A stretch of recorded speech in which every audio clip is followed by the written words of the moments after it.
Hello students, welcome to Online Physical Education. Today I will be going over the Online Physical Education website, Google Classroom, and the Activity Tracker.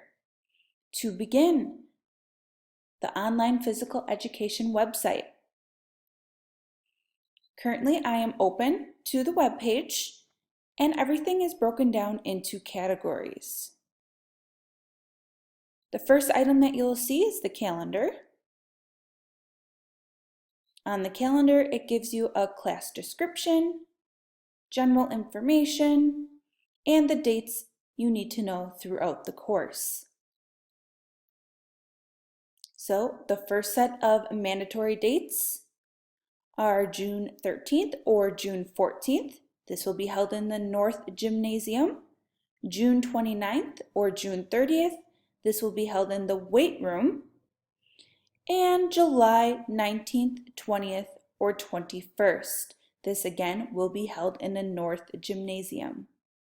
The last day to submit all work is July 21st. Everything is due by 11:59 p.m. on July 21st.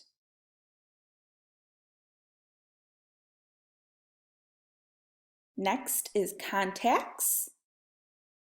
So under contacts, you will find all of the needed information for your Google Classroom and the information for your teacher. So our email as well as our phone number is provided here. Please keep in mind we have 24 to 48 hours to respond to any email, and our office hours are from 7 a.m. until noon.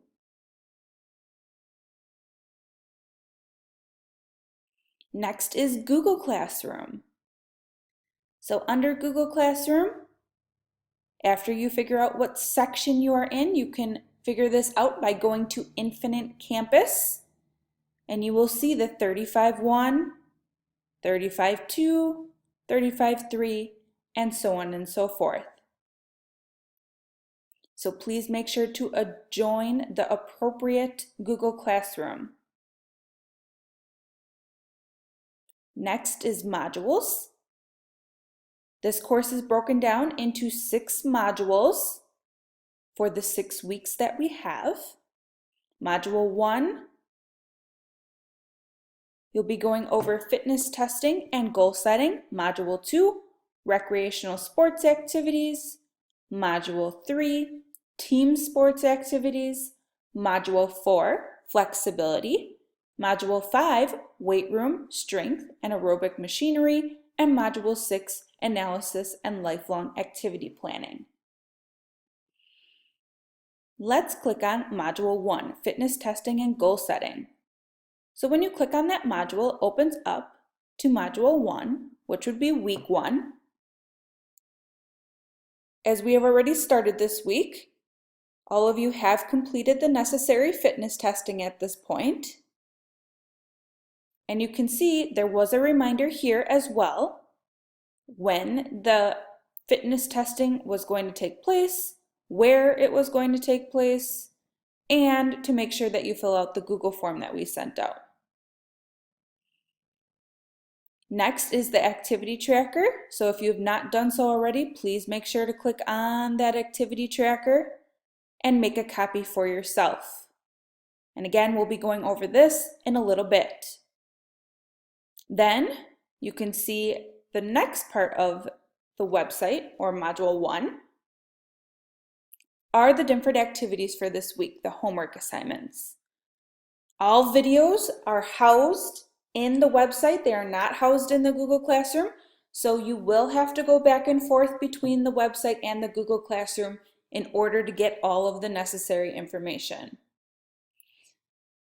And last but not least, on the bottom of each of the modules, it indicates what you need to complete for that week. So there are 6 items due for week 1. And this stays true for every module going forward. So if you take a look at Module 2, you can see the assignments are available and what to complete for that week. And last but not least, you have the syllabus. Again, class description is available here, as well as general information, your teacher contact information, emergency contacts. If you are having issues with technology, make sure you reach out to Steve Wright. A breakdown of the activity minutes. Again, we'll be going over this shortly. Materials needed for the class, and again, important dates to remember, which are also within the calendar I showed you at the beginning.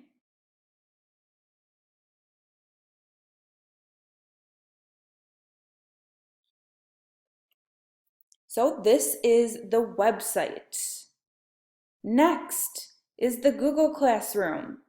So each of you have entered, most of you I should say, have entered the Google Classroom at this point. Your Google Classroom is relatively the same for each of your classes. We will be putting up new assignments Sunday evenings. We will also be grading throughout the week and returning assignments as needed, but all assignments are due at 11:59 p.m. each and every Sunday. So when we do create an assignment in Google Classroom and you are a member, what's really cool is the assignment kicks back right to you. However, you still may need to make a copy for yourself.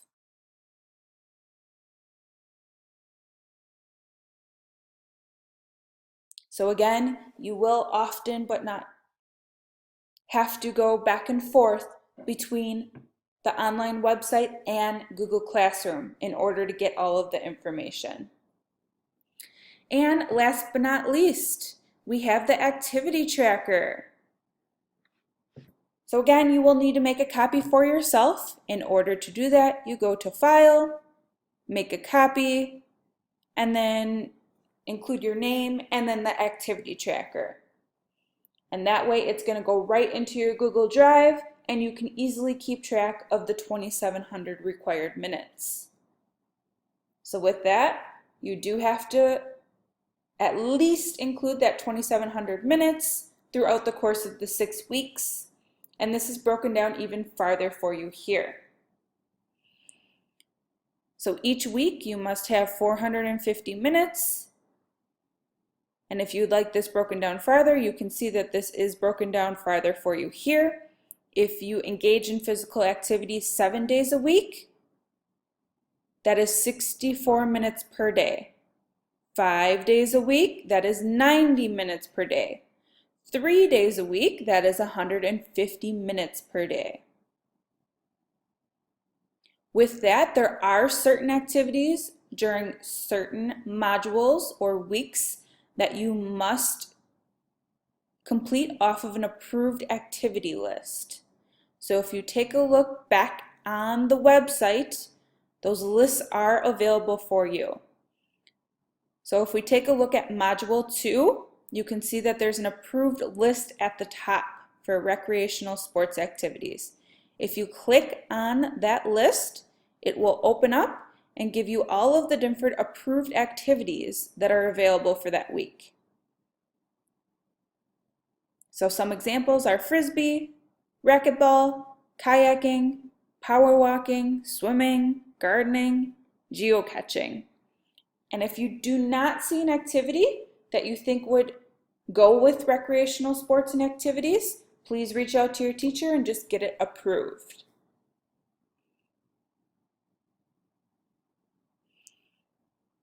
And again, if you go back, if you go to Module 3, you can see team sports activity. There is an approved list at the top. So basketball, volleyball, soccer, capture the cone, and so on and so forth. However, you will note for Module 1 and for Module 6, there is not an approved activity list. This means that you are able to do any type of physical activity for Module 1 or Module 6.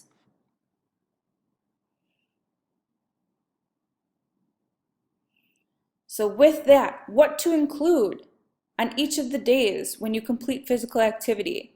You need to include the name of the activity, the number of minutes, the component of fitness, heart rate, and your personal reflection. The personal reflection can consist of a written summary, a video of the activity, or a picture of the activity.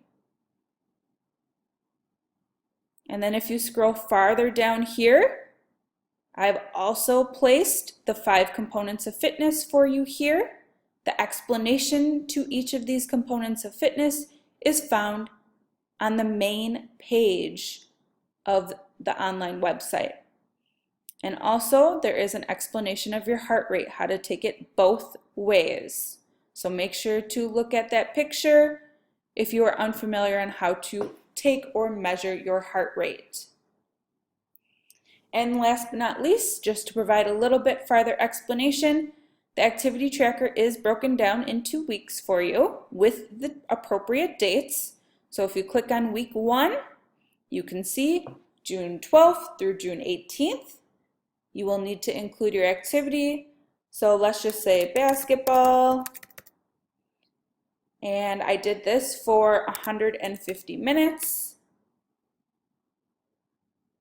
And you can see that 150 minutes was calculated here at the top. What's really cool about this activity tracker is that it calculates the number of minutes for you each and every day. So if you would happen to put 60 minutes down here, it goes up to 210 minutes. So fairly easy for you to keep track of your minutes once you put those minutes in. Then also make sure to include the component of fitness, your heart rate, and your personal reflection. So a couple notes about personal reflection. If you do want to include videos and or pictures, most of the time you're going to be going to insert. You can insert from image or insert from link. However, this does differ a little bit on some devices. So wherever you decide to upload it or drag it to, remember that's where you're going to have to find it. If you're having trouble with those videos or uploading videos or pictures, then I would definitely make sure to do the written explanation. So for that written explanation, we're looking for at least a couple sentences indicating maybe how you felt about the activity, what you would do differently, maybe a goal that you have. So there's a definite ton of things that you can reflect on when it comes to your personal reflection. So just to recap, the activity tracker directions are right in the beginning, and then it's broken down into week 1, week 2, week 3, week 4, week 5, and week 6. And again, in order to successfully complete the class, you must obtain 2,700 activity minutes. With that, today we went over the online physical education website, the Google Classroom, and the activity tracker. Thanks for listening. Bye everyone.